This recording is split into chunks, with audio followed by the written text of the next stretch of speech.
Hey everybody, this is Mr. Pizarro. Hope you had a wonderful Christmas. Merry Christmas to everybody. Happy New Year. Hope everything's going great. Hope you got all the gifts that you asked for, that you asked Santa for. Today's video, I'm going to help you guys, especially the homeschoolers. This is your curriculum. I'm making this video especially for you. I want everybody to make sure that you are ready for testing. Testing is coming up very, very soon. It is going to be on the 16th of January. That's 2 weeks into January, which is actually 2 weeks after we come back. So you will have 3 classes in order to get ready. And then on that 4th class, which is going to be Thursday, we're going to be testing everybody for your white belt with black stripes. So without further ado, let's get started. There's several things that you have to keep in mind. We have 3 stripes, a 3-stripe system for your curriculum. Stripe number 1 is red. Red stripe is song. It's your pattern. It's the first 8 movements of song.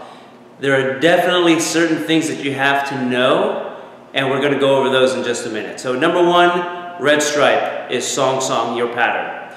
Number 2 is blue stripe. Your blue stripe entails 1 steps. Now we haven't really covered 1 steps in too much detail yet for a lot of you. We've left the 1 steps towards the end because there's a lot of drill work that needs to be done in order to make that happen, and in order for you guys to feel comfortable doing all those things. Your 1 steps include learning the round kick, the side kick, and the hook kick properly. We'll get into those in just a minute as well. Last but not least is white stripe. White stripe for your curriculum entails 2 things. Number 1, your boxing module. Jab, cross, hook, uppercut, and elbow. And also it entails your nunchuck module. So I'm going to help you with all these stripes on these videos, and we're going to see if we can get all of you ready, as ready as we can get you for testing on the 16th. Now parents, this is also for you. This is a chance for you to help out your student, your child, and make things easier for them. There are certain things that you will understand that they won't, and maybe vice versa, since they've been in class and you haven't. But my goal is to help you guys by providing this video. You can watch exactly what I'm talking about, exactly what's being expected at a testing, and then from there you can help your child to be able to perform all these things. So the first part of this video is going to be song, your red stripe. Song means imagination. You have to know that. Imagination. Also, song has 30 movements total, although you will only be doing the first 8 moves. In addition, you have to know that the right foot returns at the end of the pattern. So what is song? Song is a set of movements. You only have to know 8 of those moves. I'm going to demonstrate those moves right now, and then I'll explain piece by piece a little bit about each one. So here goes. First motion, stand it, chariot, kanye, junbi. Now a couple of things to notice about what I just did. Chariot means attention, kanye means bow, and junbi means ready position. Now we always move the left foot when we go from the ready position. Or we go to the ready position, I should say. So, chariot, kanye. The left foot is the one that moves out to the left. Junbi, my hands come up to my chest, then snap sharply down as I step out. Come out right to my belt level. This is the junbi position.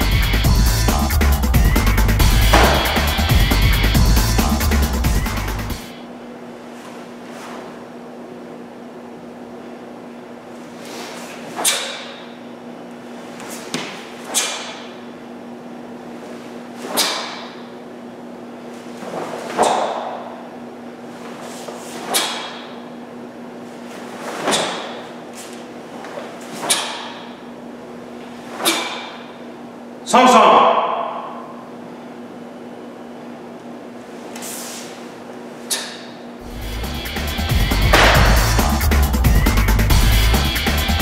That was song from the front. I'm also going to demonstrate song from the side.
So there's a couple of important points to note about the first part of song.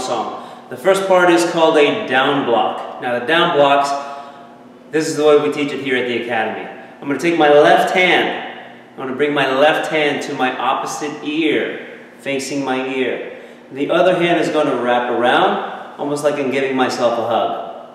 Then from there, as I step back, the arm that's closest to my ear goes straight down and blocks right to the center of the body. The other hand pulls back all the way to the hip. So in one motion, it goes from 1 all the way down 2. 1, 2. Let me step back just a second. 1, 2. So the hand that's over here wraps back. The hand that's on top goes straight down. Stops in the middle.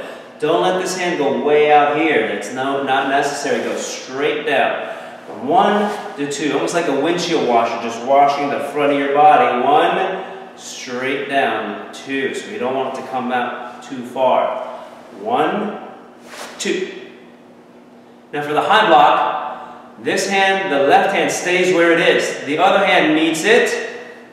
Starts on top, and then from there, the left hand goes to the hip, the other hand goes straight up to a high block. Now notice the angle in the high block. It is a 45-degree angle, approximately, and the wrist should approximately be even with the ear. That way you're covering the entire side. Now a lot of people like to block this way and come up and around. Well, that defeats the purpose. If I'm trying to cut straight this way or punch this way and I go over top, I'm not going to stop anything. If the punch is coming straight forward, anywhere along this line, this arm is going to catch it all the way, again, like a windshield wiper coming up all the way in front, goes straight up and stops right above the head. You don't want to go too far back because then you expose your forehead again. Hand stays out in front just a little bit. It should be about a hand's width, maybe a fist distance away, somewhere around there. That's about correct. Okay, so from here, goes straight up. The other hand pulls back to the hip. And that's high block. From there, the next part is to aim.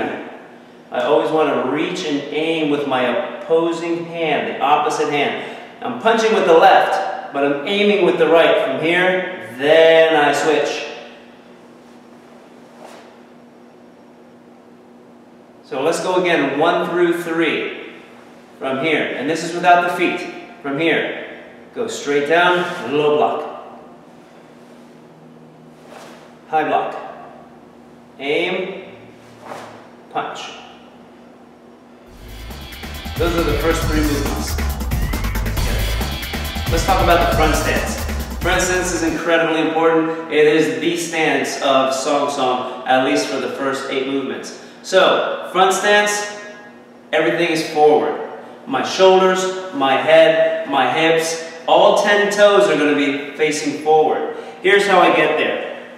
If I'm standing in a ready position, which means my feet are approximately shoulder width apart, from here I'm going to take 3 steps, 3 feet worth, 3 feet worth of my foot. So where my toe is, I'm going to take my heel and put it where my toe is. Here's 1. Step again, here's 2. Step again, there's 3. Now notice I keep my feet on the same line that they were in as if they were on railroad tracks. I don't want my feet to get closer and closer or more narrow. I want them to stay apart. I want to establish a wide enough base so I have good stability. From here, my back leg is completely straight. My front leg is bent to where my knee is over top of the ankle. I don't want it to go any further than that, but it has to be at least as far as the ankle. If I look down, I should not be able to see my toes. Unless I, of course, lean forward. But if I'm straight up and down, I should not be able to see my toes from where I am. My knee is that far bent. Okay? So, I'm going to scoot back just a little bit so you can see my feet in the video. You see my feet are narrow. They're not on the same line that makes it like walking a tightrope. That's not good. I want my feet to be apart, at least shoulder width. Front knee bent, back leg straight. From the side. Everything's forward. My weight is on the front. 70% of my weight is on the front. 30% is on the back. Back leg is straight. All 10 toes are pointing forward.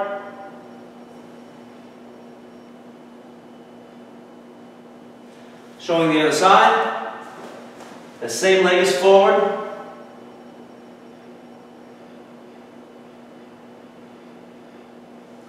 And that's front stance.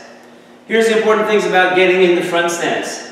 Most people, most students, when they begin, they're thinking about throwing their weight back and landing in a front stance. So if I'm in a Jumbi position and I throw my weight back, I'm all twisted and I'm off balance. I'm pointing in a different direction. This is no longer front. This is front. So what do I need to do? Instead of thinking about throwing my foot back, let's think about bending the front knee and getting a solid base. So from here, I'm going to just hold my hands here for now.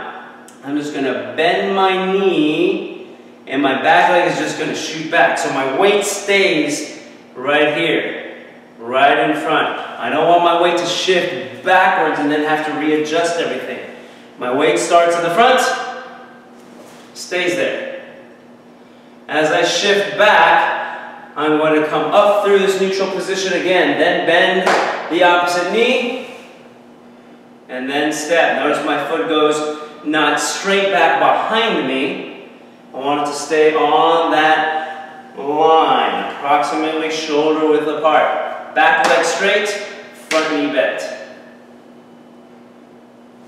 Now let's put it all together. From here, steady up, Jumbi, low block, stepping back with the right foot. Now stepping back with the left foot, taking one full step back. My hand comes up, chamber. From here, there's no more step. Just aim, punch. Notice that I'm still completely forward. My shoulders are square, my hips are square. All 10 toes are pointing forward. My fist is punching directly in the center of the body. That's the first three movements. From here, kick and punch. I kick and I hold the knee up. Let's try that again. Okay? Kick and hold the knee up. From here, I reach out to front stance again. When my foot lands and my weight gets fully settled, I punch. From here, kick and punch. Front kick, hold the knee up, step forward, punch. That's movement number 7. Last movement number 8, just one more punch. And put away.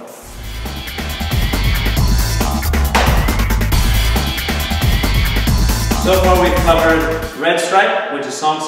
Now the next part I want to show you is the nunchucks. This is part of your white stripe. It's very, very simple. Sometimes the coordination aspect is the biggest challenge for our students when it comes to nunchucks. A couple of different things. Number one, some of you will have a chain, some of you will have a rope. Regardless, we want to grab it as close to the chain or the rope as possible. A lot of folks like to grab it on the ends, and technically that is correct depending on the type of use you're going to give this. But for now, we are learning how to control the weapon, so we want to grab as close to the chain as possible. I like to take my thumbs, put it on the metallic part, okay, so I know that which way I'm pointing. And I want to point towards the chain with my thumb. Not this way, which is opposite. I want to make sure I'm pointing towards the chain with my thumb. That's the way I grab it, and then I can grip all the way around. First thing, starting chariot, kanye, bow. Come to Jumbi. Very, very simple. First part, it's in my right hand. This is the dominant hand, my dominant hand. If you are left side dominant, feel free to use your left side. That's perfectly all right. That's actually preferred because it is your dominant side, not my dominant side. So I'm going to switch back to the right. And these are the 4 elements. Number 1 is forward. 1, 2, 3, 4. It's 4 forward swings. 1, 2, 3, 4. Okay, and then I can go down and just point it down. Next part is to do an X pattern in front of me. Here's the X pattern. 1, 2, 3, 4. Okay? This is the basic. For some folks it's really difficult to do this because they want to try to fling it. And when they try to fling it, a lot of times it gets caught on the back of their head. So it's not about flinging, it's how smooth you can make this motion. As you become better at this, it doesn't have to be as big of a circle with the arm. At first we do that because it keeps it away from the body more and more. But after a while, you can make it smaller, and then eventually just with the wrist, okay, on either side of the body. It could even come a little bit towards the center. That's fine. So, X's in front, X pattern. Again. 1, 2, 3, 4X. 1, 2, 3, and 4. Here's the next part, is over the shoulder. I want to make sure that the nunchucks goes over the shoulder and appears just under the arm. One more time. I'm going to catch it. I'm not catching behind my back. I'm catching in front of my body and under the arm. So as I swing, I catch. I swing and I catch.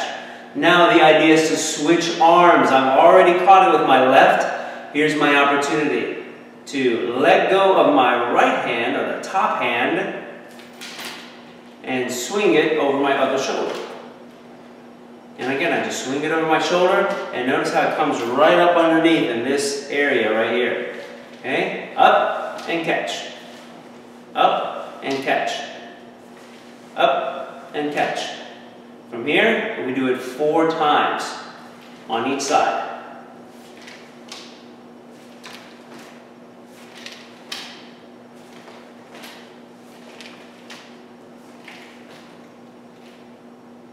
Last bit is forward, forward, catch. Notice I stopped on my shoulder this time. From here, I'm going to swing the nunchucks forward 2 times and then catch it under this same arm that is holding the nunchucks. I go forward. 1, 2, 3. One more time. I'm going to start on my shoulder. I could start over here, it doesn't really matter. 1, 2, 3. Now notice the positioning of my arm. I'm not trying to get my hand back behind underneath my armpit. My hand is going to stay out front. My elbow is going to be pinned to my rib cage. That's how I catch it. I don't need to bring it back. Right here. The chain is long enough, the stick is long enough to fit underneath my arm and keep my arm straight out this way. One more time. Forward, forward, catch. Now realize also that what I'm doing with my hand is just rotating it. If my thumb is pointing out, the nunchuck is going across my body, my thumb is pointing out, I go forward, forward, and then as it's rotating one last time, I rotate the nunchucks and point my thumb the opposite direction. Bring it out just slightly, you can see it'll fit right underneath. One more time. Forward, forward, turn the wrist, and it gets caught right underneath. Forward, forward, catch right underneath. Forward, forward, catch underneath. Now all I have to do is bring my elbow down to actually catch it.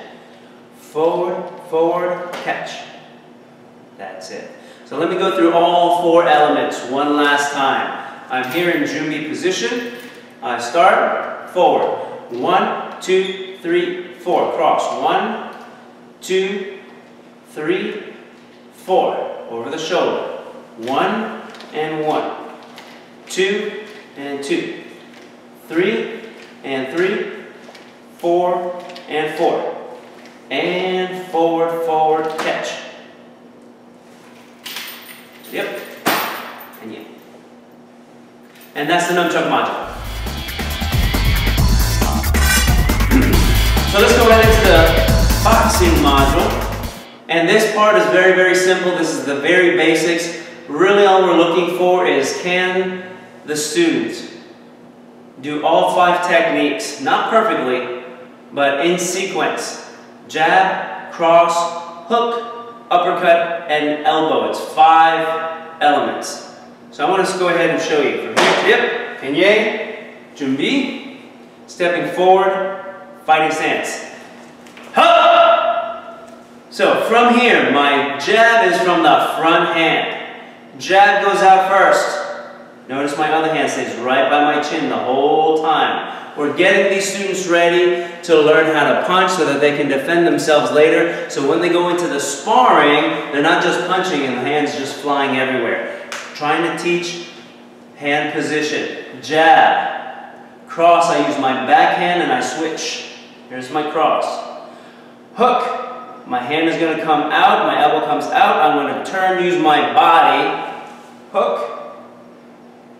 Bend my knees, uppercut. Lift my elbow. Comes across, turn my body. I use the elbow. One more time from the front. Jab, cross, hook, uppercut, elbow, and back. From the side. Jab, cross, hook, uppercut, elbow, back. From the other side. Jab, cross, hook, uppercut, elbow, and back. Now it's important to notice a couple things. If I start with my left, it goes left, right, left, every single time. Jab is left, cross is right, hook is left, uppercut is right, elbow is left. Left, right, left. Left, right, left. Now for some students, that's one of the hardest parts. They want to combine and use the right hand for everything, the dominant hand. But we have to use both hands. Left, right, left. Okay, very important. Other than that, that's the main things that we're looking for the boxing module. Now we'll go ahead and get started with the blue stripe portion of your testing modules, and that is the 1-steps. 1-steps, again, very, very important. We practice the 3 basic kicks other than front kick. Front kick would be the first, and you have round kick, side kick, then hook kick. We introduce all 4 of these techniques at white belt level, so we don't expect you to be perfect at every one, but to have some basic understanding of how each works. So all of these follow the same format. You're pretending that you're with a partner, and during testing you will be paired up with a partner. Round kick, shield punch, and away. That's number 1. Number 2 is side kick, shield punch, and away. Number 3 is hook kick, shield punch, and away. How do we do this? I'll face this way. Hip, fighting stance. Ha! From here, the important thing is to lift up my front leg. I'm always using my front leg, so if I'm left leg forward, I'm going to use my left leg to kick. Body turns sideways and I pivot my supporting foot. Lean onto that supporting foot. Round kick. Set it down. Shield as I set it down. Punch. Bring it back, step back. Ha! That's number 1. All of these follow the same format. It should be pretty easy from there. The front hand is the hand that shields. The back hand is the hand that punches. So if I'm facing the opposite direction, right side forward, I want to make sure that I kick with the front leg, shield with the front hand, punch with the back hand. Remember, everything switches when you switch sides. So from the right side, round kick, shield with the front hand, punch, and away. Turn, other side. Next one is side kick, shield punch, and away. Side kick again. If I'm kicking that way, I must aim with my heel. My knee comes up in front, turn, I'm going to kick, side kick, pull it back, shield punch, and away. From the other side, comes up, turn, kick, pull back, shield punch, and away. The last one is hook kick. From here, hook kick comes up, shield punch, and away. From the other side, hook kick, shield punch, and away. Other side.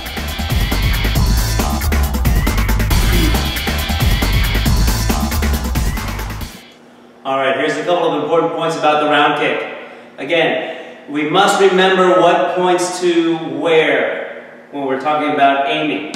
So, if I'm aiming at my target with a round kick, I'm aiming with the knee. The knee is what points in the direction. Knee is number one, but also my shoulder, my hip, my knee, and my supporting foot will all be pointing in the same direction. So, that means my toes are actually pointing away. That's what we mean by pivoting. I'll pivot on the ball of the foot. Pivot on the ball of the foot so that my heel is aiming towards my target. From here, notice my body is sideways. My shoulder is pointing in that direction. When I pick up my knee is going to be pointing in that same direction. I don't want my knee to pick up this way. I want to bring it out and go sideways. From here, my knee stays in one place. I snap the leg, then I set it down. So again, I pick the knee up, pivot, kick, and then set it down. Try that again. I lean back, I lift the knee and pivot, I kick, and then I set it down. Notice my knee stays in the same place throughout the kick. Once I lift the knee up, it stays in one spot. The leg goes out and comes all the way back. Then I set the leg down. One more time, up, kick, set it down. Full speed, it looks like this. And that's round kick. Here's some important points about the side kick. Now the side kick is actually one of the most complex movements that we have in Taekwondo. Part of the reason is it is a compound movement. Round kick, for example, I use one joint, the knee. Once I lift the leg up, one joint goes out, comes back, one movement. A side kick, however, is a compound movement. It involves moving the hip and the knee and extending everything in one line. Almost like a squat. If I'm squatting, I'm pushing down against the ground. I bend my knees, keep my back straight, everything bends, and then I push through my heels all the way back up. Or if I'm stomping, I don't stomp this way, I stomp straight down with my heel. That is the compound motion. My knee lifts up and my hip also flexes as I stomp down. So this is the same motion but on a horizontal plane. So I want to make sure of several things. Sidekick is actually 6 motions. And I'm going to explain all 6 motions right now. Alright everybody, I have my assistant, the chair. This is going to help me out here, and I'm going to show you the proper way to do a sidekick. It has 6 steps. 6 steps. And this is the way we're going to do it. First thing, I'm going to use the chair as balance. I want to make sure that I can do all these 6 steps. And this is a great way for you to practice, a great way for your child to practice if you're a parent watching this and helping out your child. I want to grab a hold of the chair. Something stable. This one wobbles a little bit, but that's okay. Try to get something a little bit more solid. Number 1, I want to stand with my feet together, facing in one direction. However, this is not the direction that I'm kicking. I'm kicking out to the side. That's number 1. So first thing I want to do is lift the leg that I'm kicking with.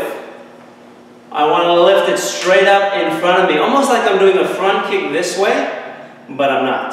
I'm going to lift the knee straight up. From here, 2 motions. My supporting foot pivots so that my heel is pointing in that direction, and I want to pivot on the ball of the foot. Motion number 2 is that this leg goes from this position and turns over sideways, this way. One more time, goes from here, notice the supporting foot. Notice the supporting foot, the knee, pivot, and turn over. From here, I'm going to keep my shoulder, my hip, and I'm going to put my knee and my heel all in the same line. Push it straight out. From here, I pull back, I unpivot, and set the leg down. One more time, all 6 motions. My hand is up. 1, 2, 3, 4, 5, 6. Now after a while you can start incorporating some of these motions, putting them together a little bit more fluidly. 1 and 2 look like this. 3, 4, 5, and 6. Just put the leg down. Then start combining the first 3 motions all the way up. Don't shortcut any of them. Not a good thing to do. You don't want the leg to just sweep up lazily to stick out. It has to come up, turn over, and go out. And then come back the same way it went out. Then we can start with a little bit of feet apart. My hands are up. My knee's going to come up and through this motion. Out, pull back, and down. Up, out, pull back and down. Notice I'm not kicking very high. You don't have to kick high, but you do have to kick at least waist level. Very, very important.